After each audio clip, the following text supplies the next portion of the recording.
Hello pals, welcome to Gamer Latte. My name is Ellen, and today I thought I would sit down and chat to you about details in games that really bring their games to life. These are little things that the developers could easily have not done, they could have easily overlooked them, but when I see them done, I just love it. It brings the games to life, it makes them feel so real, and I thought I would shine a light on these little details. And if there's any that you guys have picked up that you really enjoy, then please let me know in the comments. I'm sure, well, I know I've missed hundreds. These are just a few of my favourites that I thought I would talk to you about today. I better read Warren's text before he blows my phone up. First up, when phone conversations backdate. Now, what I mean is, in certain games you have access to the main character's phone, you can message people, you can check messages, but sometimes the messages start with the ones that you've sent. Nothing, you can't scroll up, there's nothing there. And they do it in films a lot too. You would think at this point they would pad out phone conversations between like a mother and a daughter, because it's clearly not the first time they are ever texting one another, but it happens so much more often than you would think. But when games actually backdate their text and you can scroll back up and look at the conversations, it really pads out the main character, their relationships, the world. Life is Strange is a great one for that. It's one of the first times I noticed it actually was in the first Life is Strange, when you can look through Max's phone and you can see the conversations she's had with people who aren't even in the game, like her mum. Her mum is never in the game, but you can scroll through, see chat she's had with them about the fact that she's going off to this school and she's nervous. There's conversations with, what's his name? What's the Go Ape Ape Ape guy's name? Is it Wayne? Wade? It begins with a W. All I remember, like nothing else is in my head except Go Ape Ape Ape. No thoughts, just ape, basically. But yeah, I think it's a really smart thing to include, because without having to show certain backstories that people have, you can just read that. If you want to dig deeper, you can read it. Much like how in some games they have you picking up pieces of paper to get stories and notes, which is seemingly a lot less logical than just getting to scroll through someone's phone. But yeah, I love it when they do that. It's just, they could so easily have not, but they did. And I appreciate them for it. My next one is a bit of a weird one, but it's just signs of a world that's lived in. A really good example, I think, is Control. Even though the oldest house is so cold and imposing and uninviting, I like that they put so much effort into showing that this was a workplace that was once doing work. If you look at the floors, you can see where the mop mark, you know how you would mop in a kind of swirly motion. I like that you can see those on the floors. I like that you can see things on the notice board. You can zoom in and it's not just scribbles, you know, like writing scribbles. There are actual words and help wanted signs and all those sorts of things that you can see everywhere. The Last of Us Part 2 is another really good one for showing a world that abruptly stopped being. You know, calendars are left on the same date. I remember there's a bit in The Last of Us 2 where you go into a kind of comic book store, I think it is, and you can see an unfinished board game and some like unpainted figurines, all these things that show people once lived here. I know they didn't, but they did, you know. Another one, which feels a little bit demanding to expect it in every game, but working mirrors. They're not as common as you would expect. So often games either use like apocalypses or like dirty settings as an excuse to make them either broken or smeared so that you can't see the reflection. Inside Gaming actually put out quite an interesting video about how mirrors work in games, because it's not simple. Apparently it's quite taxing on the old developers to do it, and apparently it takes a lot of extra work to simulate a reflective surface. So they have these tricks. One of them that I remember finding interesting is that they will duplicate your character but invert their control. So you're basically controlling a second you, let's say a second Hitman. That's always a game that springs to mind as having really good mirrors. A second Hitman who's on inverted control, so he will move, you know, as a mirror image basically. But check that video out, the Inside Gaming one, because it's really interesting. And it explains it in kind of layman's terms. I'm one of those people who ray tracing has never fully clicked for me. I'm like, I understand it makes things look shiny and or wet, but that's kind of the extent of my knowledge. But they explain it in a really easy to process way. But yes, working mirrors. They aren't as common as you think, but my God, when they do them, I love them.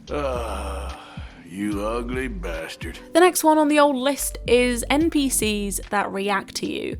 And I don't just mean NPCs that go like, hey, when you barge into them a little bit. I mean NPCs that fully react to you, react to the state you're in, react to where you've been, how long you've been gone. Can you tell what game I'm talking about? I'm talking about Red Dead 2. I feel like Red Dead 2 is a perfect example of a game including these little details they didn't need to, but that make it feel like such a living, breathing world. NPCs in Red Dead react to you in a myriad of ways.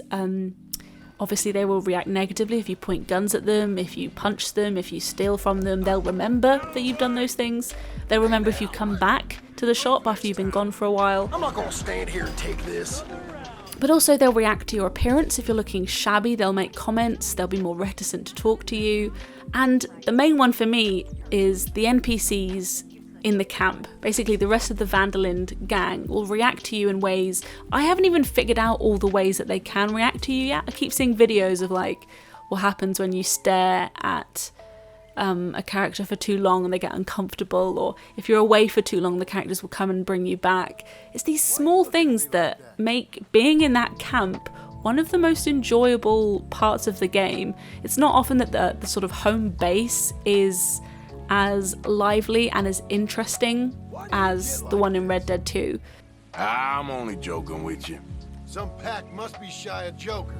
It also bothers me when games just don't have a home base, when open world epic games just don't have a bed for your character to turn to, you know? It's like Aloy's been going for like 2 years non-stop now, I feel like, at this point. But yes, when a game has NPCs that react to you, when they make comments, they don't like it when you stare, they don't like it when you push them, they don't like it when you haven't washed properly, it's incredible. I was actually reading about more Red Dead details that I missed. I was reading about, I mean, we all know about the testicles on the horse thing, right? That they apparently move when it's cold, they react to the cold.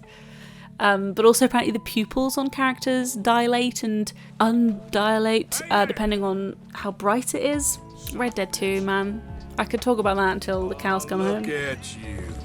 Pathetic. That ain't no way to talk to a stranger. And the next one is clothes that stay wet and or dirty. It really takes me out of a game. I think that's my issue with this one. It's not so much I like it when they do it, but when they don't do it, my suspension of disbelief is just, I can't click, but it's gone.